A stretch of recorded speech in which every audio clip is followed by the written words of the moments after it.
I'm the S4 officer and safety officer for H&S Battalion MCI-West. So right here we're setting up the 13 area trailer village as a potential quarantine spot for personnel that are deemed restricted movements or a person under observation.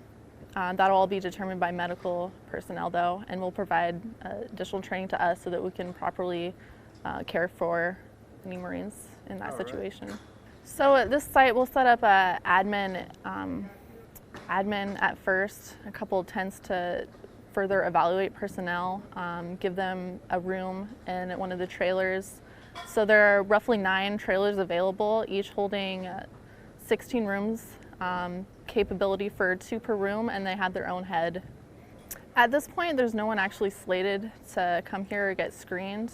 Still working out the specific procedures that naval medicine wants us to take once we are up and running. So we're doing what we can to mitigate any direct contact with individuals positive or suspected of coronavirus, working out the procedures and the proper standoff distance and PPE. So we're working pretty heavily with battalion staff, MCI-West personnel, and Navy medicine to make sure we have it right. So quarantine personnel, depending on guidance from Navy medicine, MCI-West, DoD, could be up here for 72 hours or 14 days. It all just depends.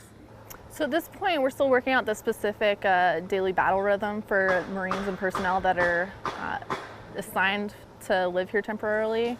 And it all depends on if they're under a restricted of movement status or a person under investigation, or if they're actually diagnosed with the coronavirus. But all that's to say that we're looking at having certain hours where they're able to move about the different rooms in the trailers, go outside the trailers, times where they can do their own laundry, possibly even get their own chow. But we'll see what guidance comes and what training we're given as duty standards to help the Marines. I think it's important to know that leadership is looking at this very seriously and doing the best they can to fully understand this danger and hazards and mitigate the situation to keep us all as a Marine Corps, Navy, DoD family, and civilian population safe. Name and last name? CAPT Teresa Allen. So Naval Hospital Camp Pendleton has, with an abundance of precaution, taken steps and put in processes to protect our staff and to support the Marine Corps in any way possible to keep the force healthy. We will remain open. We are available as always 24/7 at the hospital to take care of our Marines and their families.